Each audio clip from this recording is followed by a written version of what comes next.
Selamat pagi, siang, sore, dan malam kepada Pak Saifuddin dan teman-teman semuanya. Sebelumnya perkenalkan, nama saya Luvin Tetler Sertino dengan NRP 5017 241062 dari jurusan Teknik Geofisika angkatan 2024. Dan pada kesempatan kali ini saya akan menjelaskan mengenai tugas pengganti kuis 2 mata kuliah fisika listrik yang telah diberikan pada pertemuan sebelumnya.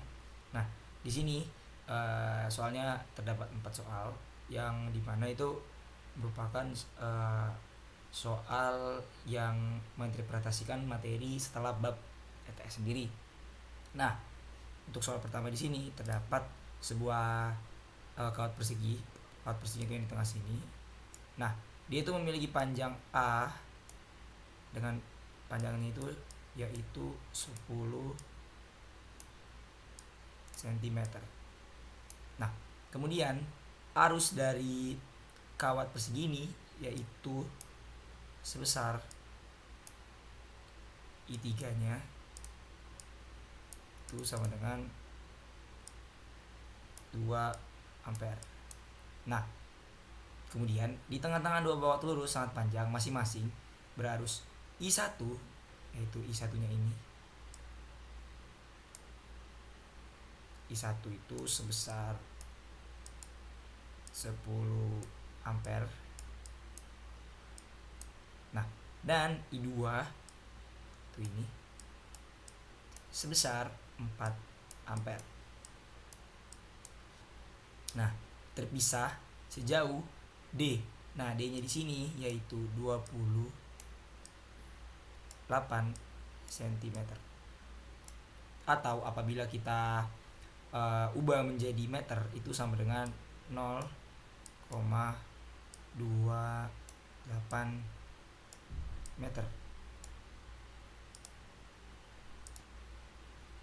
Nah, di sini kita udah mengetahui beberapa hal yang didapatkan dari soal. Kemudian, nah di sini diminta untuk menggambarkan arah gaya Lorentz pada setiap kawat persegi akibat medan magnet oleh kawat berarus I1 dan I2. Nah, yang berikutnya itu ditanyakan gaya Lorentz pada sisi RS dan gaya Lorentz pada sisi PS. Nah, baik, di sini saya akan menjelaskan satu persatu tentang metode bagaimana menyelesaikan setiap soal yang ditanyakan. Oke, di sini kita akan menjawab terlebih dahulu untuk yang gambarkan arah gaya Lorentz dari setiap atau pengaruh I1 dan I2 terhadap gaya Lorentz-nya. Nah, jadi di sini perlu kita ketahui bahwa cara tercepat untuk mengetahui arah gaya Lorentz adalah menggunakan kaidah dari ibu jari, kaidah tangan kanan, di mana ini jempol sendiri merupakan arah arus listrik. B-nya itu diwakili oleh jari telunjuk, dan ini dari tengah itu mewakili untuk arah gaya Lorentz sendiri. Sehingga jika kita melihat pada gambar ini, kita hapus dulu ya ini ya.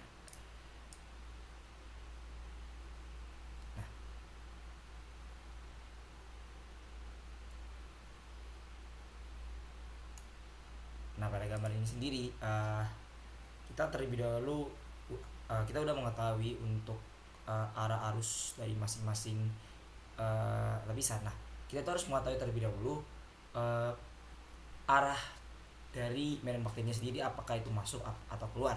Nah, di sini kan kalau dia berada di sebelah kanan, maka B-nya itu sebelah kanan I, maka B-nya itu masuk kalau sebelah kanan. Nah, tapi kalau dia berada di sebelah kiri, maka B-nya itu keluar. Nah, tapi di sini yang saya mau tekankan bahwa ketika ada dua arus yang sejajar dan dia itu memiliki arah sama, nah untuk mengetahui pengaruh mana yang lebih besar, kita bisa melihat dari mana yang lebih besar nilai arusnya. Nah, di sini kita bisa melihat bahwa I1 sendiri itu lebih I1 sendiri, intinya I1 sendiri itu lebih gede dari I2, maka harusnya pengaruhnya itu lebih ke arah ke I1. Nah, bisa kita lihat di sini. Jawaban yang nomor satunya dulu. Nah,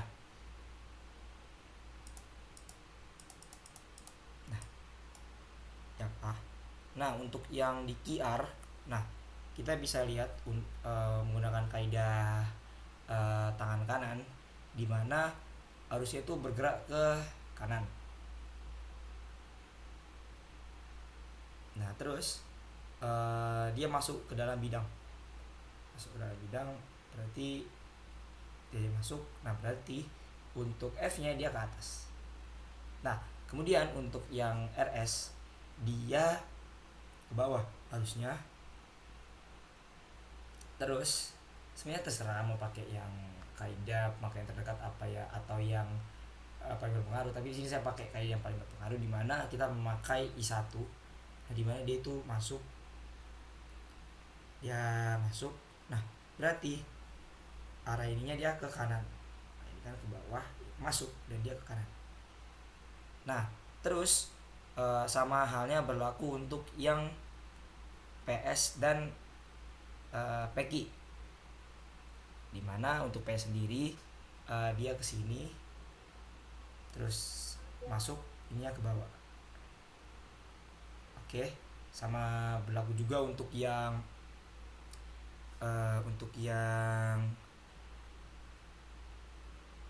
PQ ini, dia ke sini harusnya ke sini, masuk di ke kiri.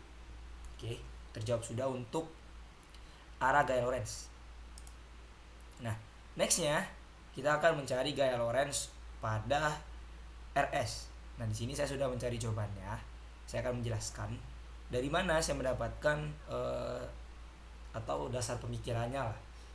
Nah, di sini untuk mendapatkan gaya Lorentz pada RS, terlebih dahulu kita harus mencari B-nya.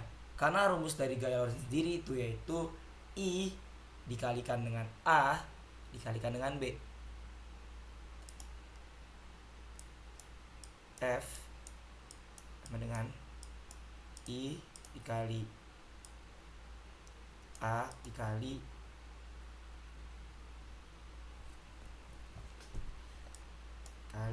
B.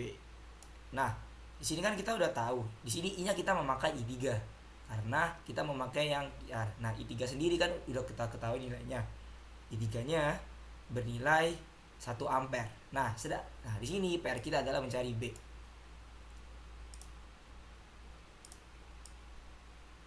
Next.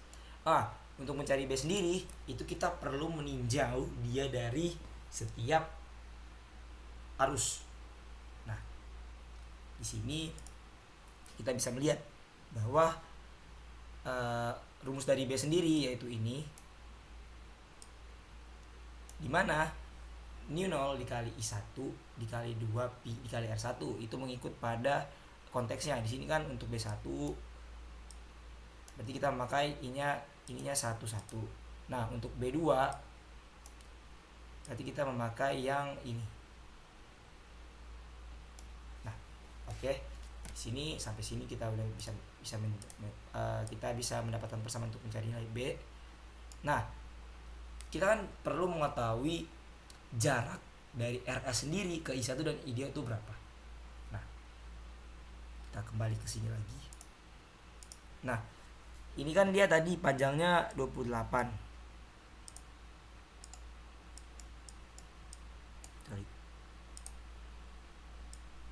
Panjangnya 28. Nah, kita mencari jarak RS ke sini. Di sini kan dia panjangnya 10.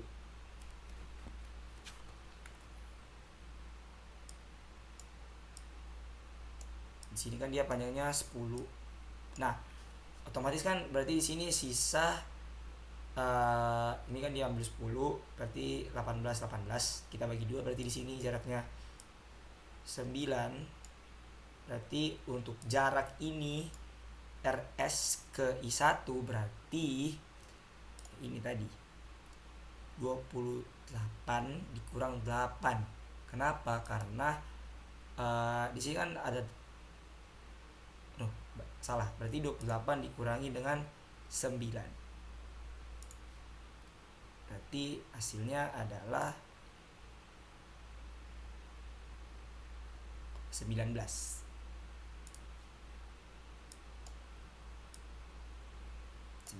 Nah, setelah kita mendapatkan jarak dari ini dan ini ke sini, maka selanjutnya kita akan mencari nilai dari B-nya masing-masing. Nah, kita memanfaatkan rumus persamaan yang tadi. Nah, untuk itu kita masukkan rumusnya, di mana nu 0 sendiri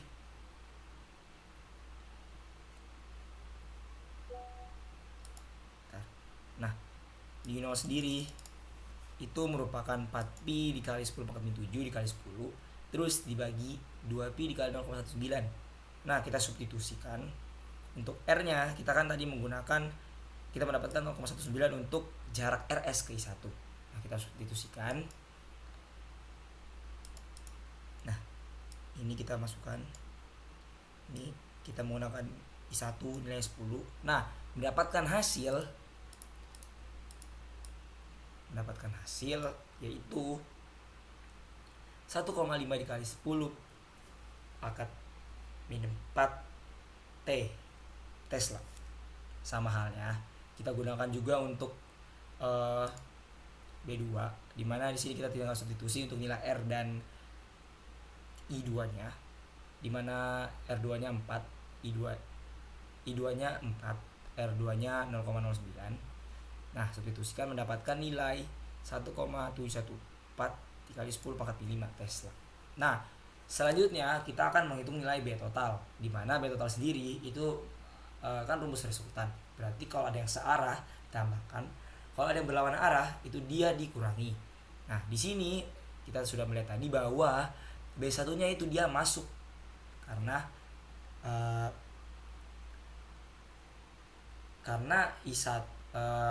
karena kawat segi karena persegi kawatnya itu berada di sebelah kanan dari I1.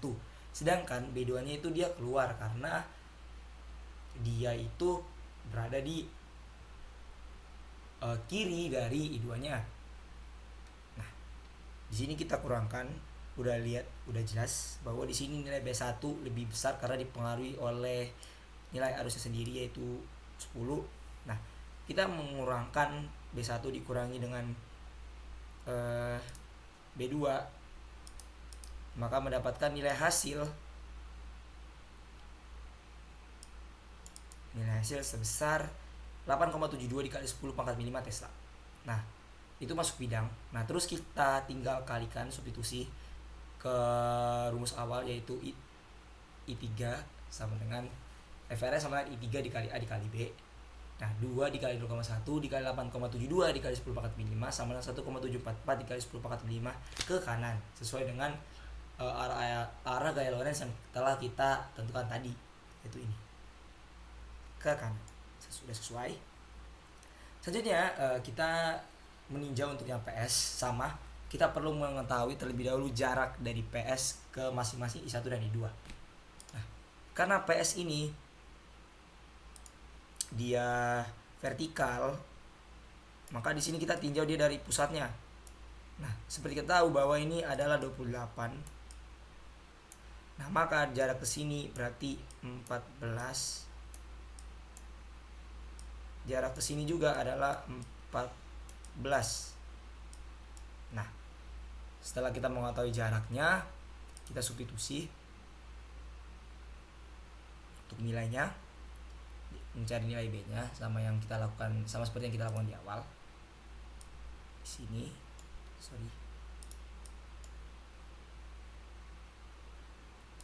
Nah, ini kita udah masukkan substitusi.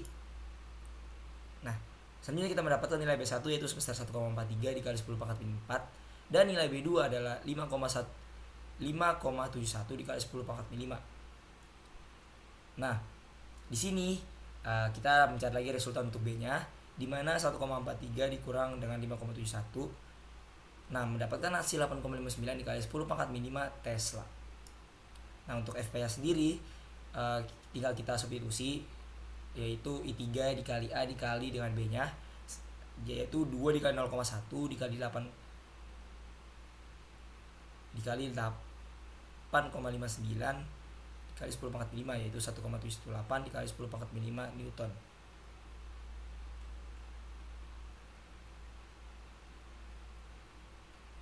Oke, begitu.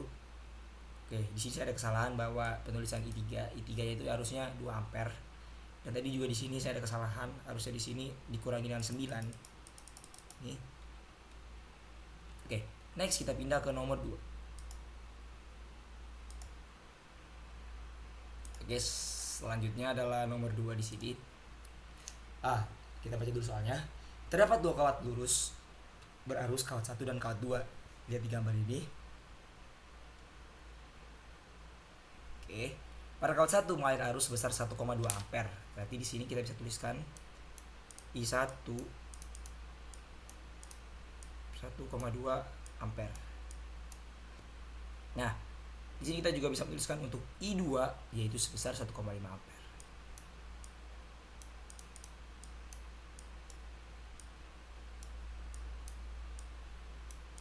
Nah, sini dengan arah arusnya ditunjukkan ke gambar. I1-nya itu ngarahnya ke kiri dan I2-nya arahnya ke bawah. Nah, next kita disuruh mencari hitung vektor medan magnet di titik P akibat kawat 1. Berarti kita disuruh mencari B1. Ini kita disuruh mencari B2. Oke. Next, kita juga disuruh mencari resultan atau B totalnya.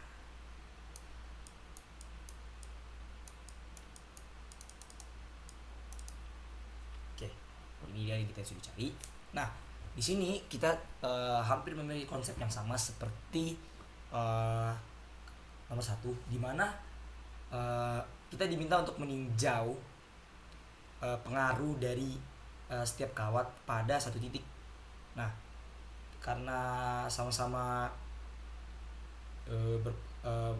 sama-sama kawat yang lurus. Nah, di sini kita baik lagi menggunakan rumus, yaitu B itu ini. Rumusnya B sama dengan nu 0 I dikali 2pi L. Kalau tadi kan kita pakainya R kan, karena jaraknya kita definisikannya dengan R. Nah, tapi di sini saya mendefinisikannya sebagai L karena pada soal tadi mengatakan bahwa panjang dua kawatnya itu sama, yaitu L. Nah, di sini kita akan menjawab terlebih dahulu untuk yang A, di mana menanyakan pengaruh dari B1 kawat 1 terhadap nilai P. Nah, di sini kita kan harus mengetahui terlebih dahulu jarak antara kawat 1 dengan titik P ini. Nah, kalau kita cermati di sini titik P dan kawat 2 itu dia sejajar.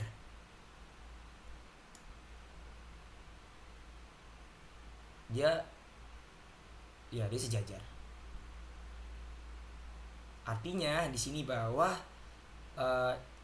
panjang dari kawat 2 itu sama dengan jarak antara I1 ke P. Berarti di sini kita udah mendapatkan jaraknya itu L.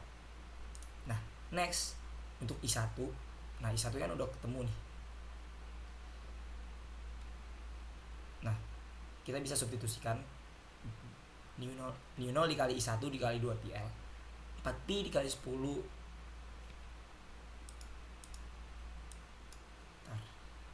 sebentar.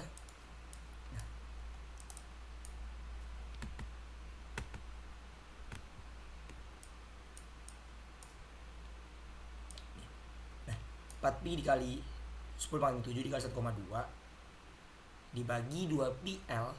Nah, di Sini kita tinggal coret-coret tadi, P-nya kita bisa coret di sini. P-nya bisa kita coret. Nah, terus kita kalikan, kita coret 42.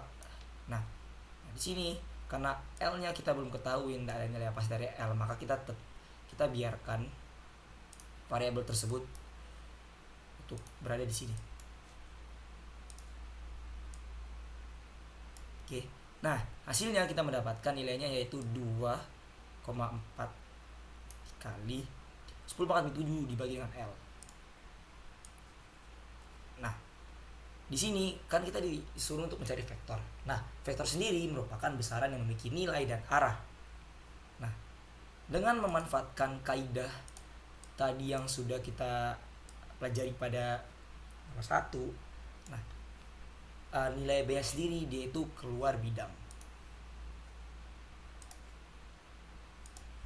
Oke, karena saya jelaskan sedikit untuk medan magnet.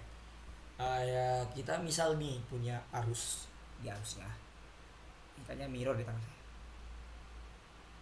Nah, arus. Nah, anggaplah ini tangan kanan. Nah, ketika dia sebuah arus yang mengalir ke sebelah kiri, nah itu yang di sebelah kanan dia itu medan magnetnya keluar bidang, sedangkan yang di sebelah kirinya dia itu, yang di sebelah kanan dia itu masuk ke bidang, yang di sebelah kiri dia keluar dari bidang. Nah, kalau kita tinjau lagi yang dari sini, nah medan magnetnya kan timbulnya di titik P. P itu berada di sebelah kiri dari kawan 1, otomatis kan dia arusnya, bukan, medan magnetnya keluar dari bidang. Oke, seperti itu. Nah, next kita akan melakukan perhitungan untuk yang B2 atau pengaruh kawat 2 terhadap nilai medan magnet.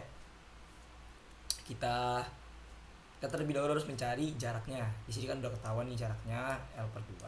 Tinggal kita substitusi seperti biasa. Sama ini. Nah, ini kita bisa coret. Ini bisa 2. Nah,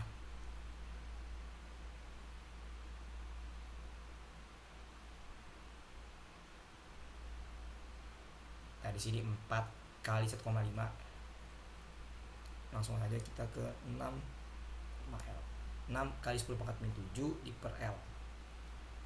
Nah, next kita mencari resultan. Nah, di sini dia masuk bidang. Kenapa dia masuk bidang? Karena arahnya dia ke bawah. Nah, sedangkan dia ini ada di sebelah kanan dari kawat 2 sebelah kanan. Ya, sebenarnya karena dia arah ke bawah, terus dia berada di sebelah kiri, maka medan magnetnya itu masuk ke dalam bidang. Sebelumnya saya meminta maaf Pak, karena tadi sepertinya ini kamera facecam saya mirror, jadi tampaknya tadi ketika saya bilang kiri dia keterbalikan, misal seperti ini kiri kanan, tapi dia menghadap ke kiri. Ini karena kamera mirror. Saya sih memperbaiki sebentar. Oke, kita lanjut. Nah, sama seperti konsep sebelumnya, untuk mendapatkan resultan itu kita menambahkan yang searah dan mengurangkan yang berlawanan arah. Di sini karena nilai B2 itu lebih besar dari B1, maka di sini yang jadi maka jadi di sini resultan itu yaitu B2 dikurang B1. Di sini kita masukkan 6 kali 10 pangkat 7 dikurang 4 sama dengan 1,2 dikali 10 pangkat 7. Nah, karena nilai B2 itu besar, otomatis kan pengaruh dari medan magnetnya juga lebih besar. Maka arahnya itu masuk ke bidang. Karena ini B2 lebih besar dari B1. Oke, kita next saja. Untuk soal nomor 3 kita baca terlebih dahulu. Nah, nomor 3 ini menurut saya soal yang paling susah karena di sini kita akan melibatkan integral dengan batas tertentu.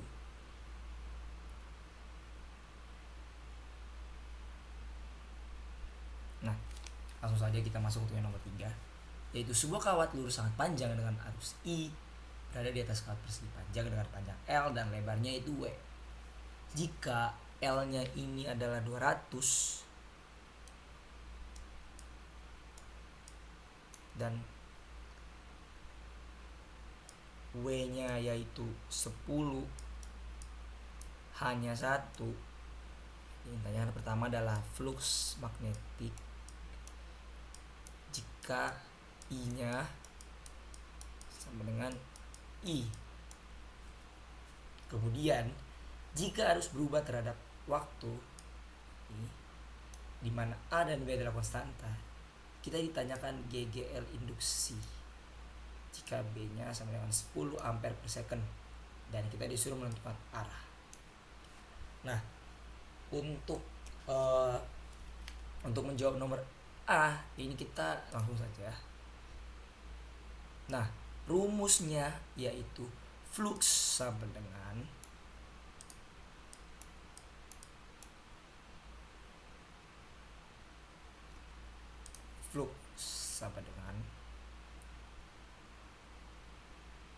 ini integral dari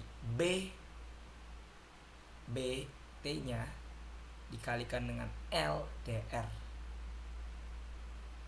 Nah, rumus B-nya sendiri itu yaitu ini. Kenapa menggunakan ini? Karena kita lagi-lagi menggunakan kawat lurus sangat panjang. Nah, di sini kita integralkan, batasnya itu H plus W, dari H sampai H plus W. Nah, di sini kita substitusi untuk persamaannya. Persamaan ini kita substitusi ke sini. Nah, kemudian jadilah ini kita keluarkan yang koefisien seperti ini. Nah, kita integralkan dan nanti hasilnya itu seperti ini. Oke. Setelah mendapatkan nilai ini, kita kemudian substitusi nilai yang sudah kita ketahui. Nah, di sini kan untuk nilai nu 0 udah tahu lah. 4pi dikali 10 pangkat min 7. Nah, untuk I-nya karena tadi ini I-nya itu sama dengan I, maka kita langsung saja, kita tidak perlu mengganti variabelnya. Kita biarkan saja I-nya itu di sini.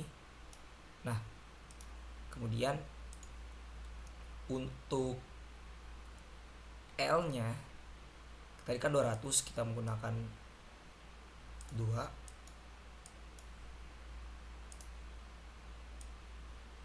Nah, per 2pi. Nah, untuk logaritmanya sendiri di sini langsung saja kita pakai 11 karena kan H plus W per H.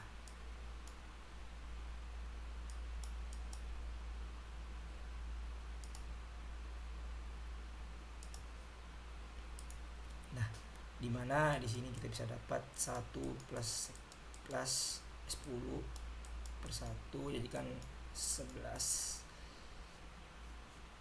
per 1 sama dengan 11. Nah,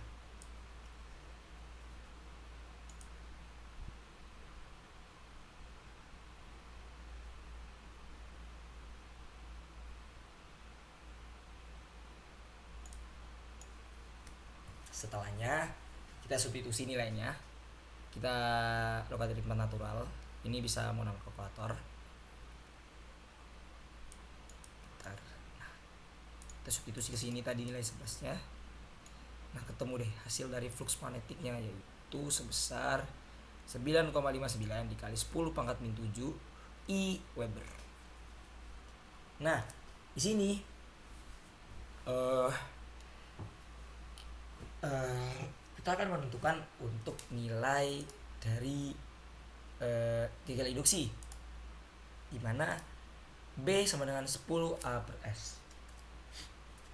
Langsung saja rumus dari gagal induksi yaitu E sama dengan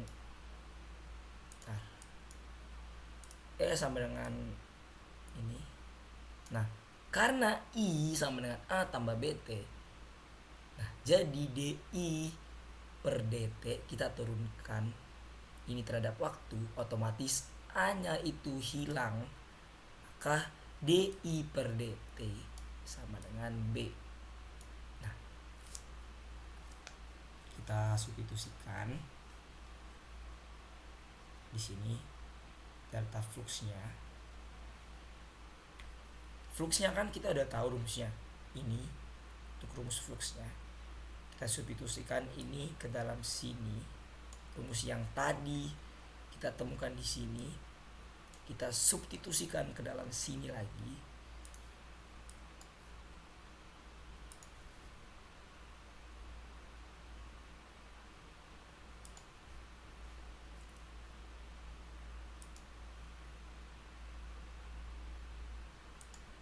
Sebentar.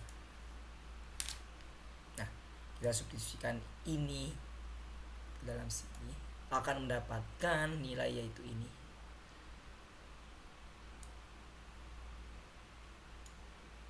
Oke. Nah, di sini kita bisa melihat bahwa DI per DT kita bisa substitusi dengan B. Hasilnya adalah persamaan ini.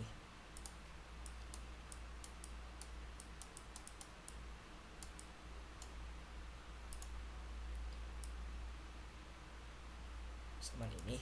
Nah, kemudian kita substitusi aja nilai angkanya. Sangat banyak sekali angka di belakang koma.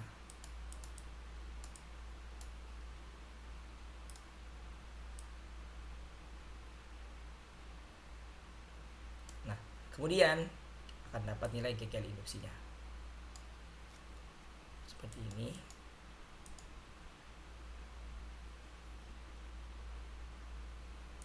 Nah, selanjutnya kita akan menganalisis untuk arah dari arus induksi pada kaut persegi panjang.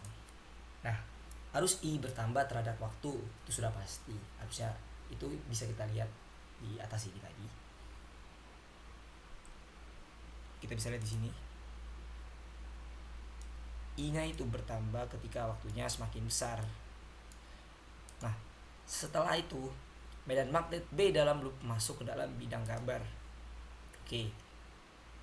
Nah, karena flux melalui bidang bertambah, menurut hukum Lenz, arus induksi akan menghasilkan medan keluar bidang untuk melawan perubahan. Sehingga arah arus induksinya yaitu searah dengan jarum jam. Oke. Itu dia penjelasan untuk nomor 3. Nah, next kita akan ke soal nomor terakhir atau soal nomor 4. Di mana ini merupakan rangkaian RLC. Diketahui bahwa L-nya itu adalah 26,5 ini.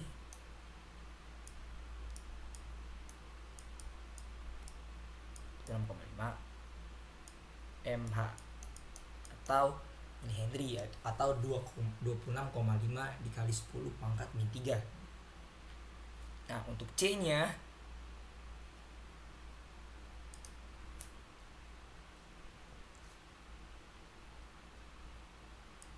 untuk C-nya sendiri C1 yaitu 56, nu F. Oke, sepertinya sangat jelek kalau saya gambar, saya bacakan aja. 56, mu F, C2-nya 50, R-nya 10. Nah, frekuensinya adalah 60 Hz dan Vmax-nya adalah 220. Ini saya sudah tuliskan di sini. Nah, yang ditanyakan yaitu adalah C ekivalen. C ekivalen itu merupakan bisa saja C total atau kapasitansi totalnya. Kemudian impedansi atau Z. Kemudian rumus atau persamaan untuk mendapatkan IT-nya. Dan yang terakhir adalah frekuensi resonansi rangkaian atau F0. Nah, di sini kita terlebih dahulu mencari C ekuivalen. Nah, untuk kapasitansi kalau dia paralel langsung saja dijumlahkan. Paralel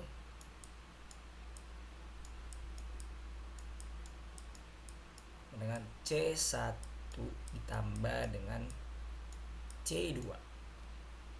Nah, langsung saja kita tambahkan 56 tambah 50 yaitu 106 mikrofarad. Nah, selanjutnya untuk mencari Z atau impedansi, kita menggunakan Z sama dengan R kuadrat ditambah XL dikurang XC di kuadrat di akar habis itu. Nah, mencari XL sebenarnya di sini XL itu bisa kita cari dengan 2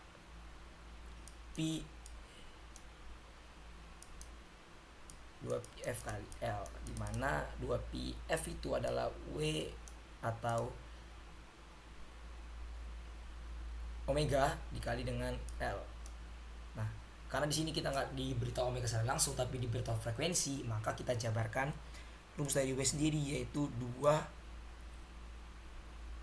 2πf.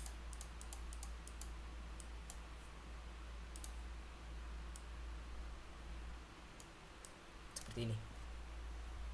Nah, selanjutnya kita substitusi nilai dari F-nya 60 dikali 26,5 dikali 10 kali 3. Hasilnya adalah 10 ohm. Nah, untuk mendapatkan XC itu bisa didapatkan dari 1 per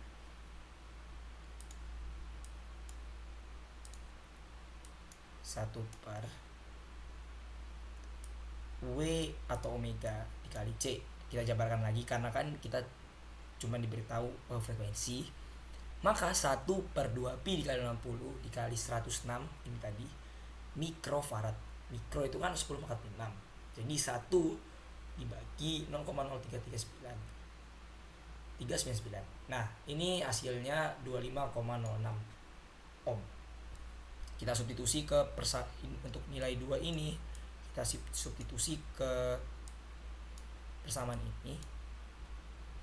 Nah, sehingga 10 kuadrat tambah 10 dikurang 25,06 kuadrat 100 ditambah minus 19,06 di kuadrat, hasilnya adalah impedansinya 18,08 ohm. Nah, berikutnya adalah yang C. Nah, selanjutnya adalah kita mencari nilai dari bukan nilai sih, mencari persamaan untuk I terhadap waktunya, dimana untuk IT sendiri itu memiliki persamaan umum yaitu IT sama dengan Vmax per Z. Nah, Vmax per Z itu apa sih? Vmax per Z itu adalah IM atau I maksimum.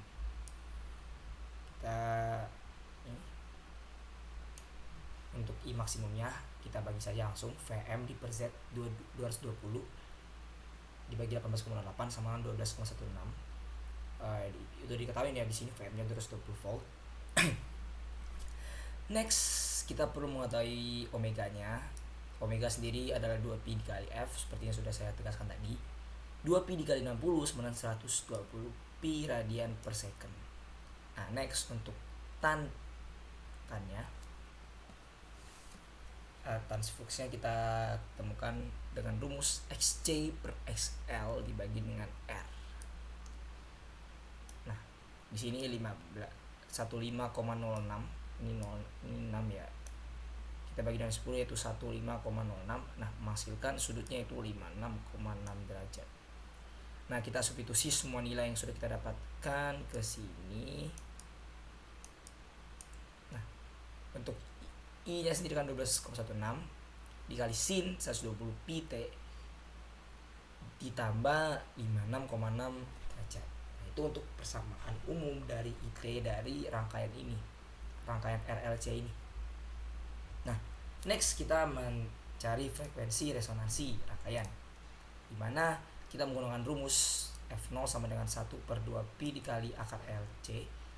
Kita substitusi nilainya 1/2pi dikali 26,5 kali 10 pangkat 3 min 3 kali 106 dikali 10 pangkat min 6. Udah kita substitusi jadi 1/2pi dikali 2,809 dikali 10 pangkat min 6. Hasilnya adalah 9,94,85 Hz. Oke, baik, segitu sekiranya untuk penjelasan saya. Saya tadi mau sangat minta maaf apabila yang bagian konsep untuk menentukan arah gaya Lorentz sepertinya video saya ke mirror, Pak. Saya minta maaf. Saya ingin menjelaskan ulang sepertinya, dimana menggunakan kaidah tangan, dimana ibu jari ini merupakan arus, ini merupakan medan magnet, dan ini adalah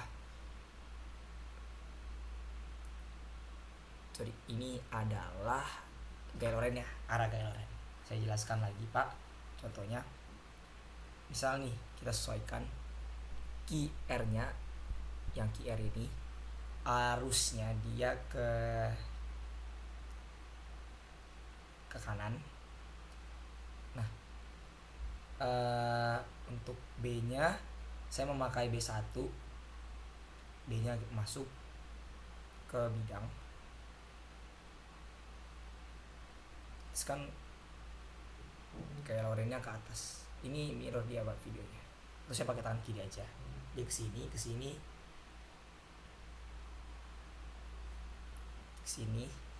kanan, ke sini. Nah, ini tuh tangan saya mirror, Pak. Ini tuh harusnya tangan kanan saya, tapi karena dari cam laptopnya dia mirror, jadi terlihat seperti menggunakan tangan kiri, Pak. Tapi ini saya pakai tangan kanan, Pak. Dia mirror. Nah, baik, Pak. Sekian video dari saya. Jika ada kekurangan dalam penyampaian informasi atau miskonsepsi, saya minta maaf yang sebesar-besarnya. Jika ada salah kata, saya minta maaf juga. Dan terima kasih, Pak, untuk perhatiannya. Mohon koreksinya apabila saya ada miskonsepsi dan salah perhitungan. Terima kasih untuk perhatiannya dan sampai jumpa di video selanjutnya. Terima kasih.